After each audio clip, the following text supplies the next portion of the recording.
En France, là aussi, on ne s'en rend peut-être pas compte, donc suite à la loi Leroux, etc., près de 98% des Français sont couverts par une assurance santé, avant tout collective, et il y a eu des décisions lourdes pour faire en sorte que même au moment du passage à la retraite, donc on garde une couverture, on va dire mutuelle, une couverture assurantielle. Ça nous différencie de beaucoup de pays qui nous entourent, hein.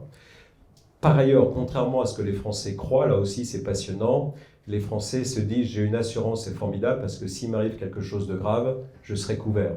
C'est faux, si vous arrive quelque chose de grave, les fameuses 31 maladies chroniques telles que référencées par l'État, du jour où vous la déclarez jusqu'au jour malheureusement où vous décédez, pour faire court, 100% des dépenses, qui peuvent se monter à plusieurs centaines de milliers d'euros par an, seront couverts par la sécurité sociale. C'est un système formidable, assez unique au monde, et même plus puissant jusqu'à un certain point que les pays nordiques. Donc, historiquement, les assureurs, comme vous le savez, remboursaient à plus de 50% du dentaire et de l'optique, là aussi, enfin dans leurs dépenses de santé, pardon, chaque année, là aussi, de par les lois qui font que tout le monde a accès à un minimum, on va dire, sur la partie dentaire, audioprothèse, et la partie, c'est un petit peu déformé.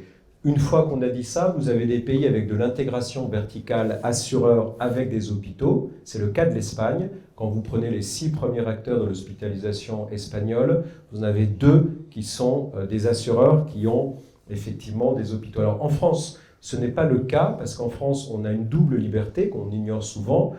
Alors, certes, vous avez un médecin traitant, mais vous pouvez voir autant de médecins que vous voulez. On peut parler de la pertinence des actes. Et puis, vous avez une portabilité de vos droits à la sécurité sociale qui fait que si demain vous avez un pépin, vous pouvez aller dans un hôpital public ou privé, vous serez pris en charge.